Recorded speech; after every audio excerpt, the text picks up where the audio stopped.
J'avais effectivement au départ techniquement une idée dans la tête,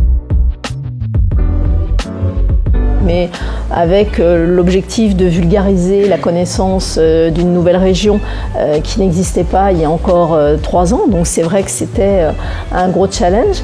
On avait comme idée de base de mieux faire connaître à l'habitant de la Bourgogne-Franche-Comté cette grande région, et il fallait aller au plus près de cet habitant. C'est-à-dire que la région est vaste, hein, elle est presque 2 fois aussi grande que la Belgique, donc il fallait pouvoir toucher les habitants au plus près de chez eux, et il fallait leur donner la connaissance d'un côté à l'autre du territoire de ce qui peut se passer. Donc le partenariat avec Artip, c'était une belle rencontre. Les élus régionaux sont à la fois proches et éloignés de ce territoire. Et ce qui nous tient à cœur, c'est que ces 2 800 000 habitants qui peuplent la Bourgogne-Franche-Comté s'approprient d'une part la région grâce au numérique qui rentre chez tout à chacun, ordinateur, tablette, smartphone, mais aussi dans les lieux symboliques, de façon à décliner et à s'approprier, comme je le disais à l'instant, ces territoires avec ses richesses, son art de vivre à la française en quelque sorte. Nous sommes une nouvelle région, Bourgogne-Franche-Comté, fusionnée depuis maintenant 3 ans.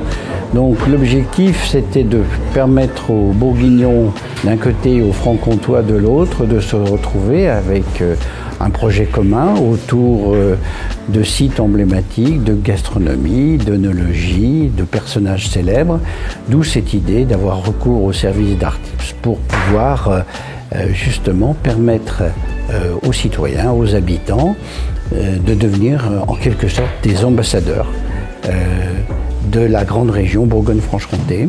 C'est juste un projet super, c'est un projet qui a le mérite de sortir des sentiers battus, d'être à la fois au cœur de la connaissance sans pour autant être ennuyeux. C'est l'opportunité de découvrir une région qui est nouvelle, la Bourgogne-Franche-Comté, et avec des anecdotes, avec des secrets que normalement on peut se partager qu'entre amis. À travers cet effort, on gagnera à être connu et reconnu et à permettre la croissance et le tourisme, parce que l'objectif, c'est de faire venir et résider des touristes le plus longtemps possible dans la région, puisque le tourisme est porteur de richesses et aussi créateur d'emplois, emplois qui ne sont pas délocalisables. Donc c'est tout l'enjeu de cette affaire sur lequel nous comptons développer avec votre concours, avec le concours de vos équipes d'Artip qui nous sont précieuses.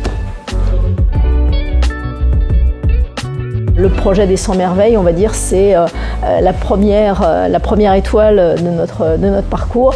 Et puis on va essayer de continuer, en tout cas dans les années qui viennent, de s'enrichir mutuellement et de tester des choses, on espère, qui marcheront et qui donneront envie à d'autres de continuer et de faire connaître leur région aussi.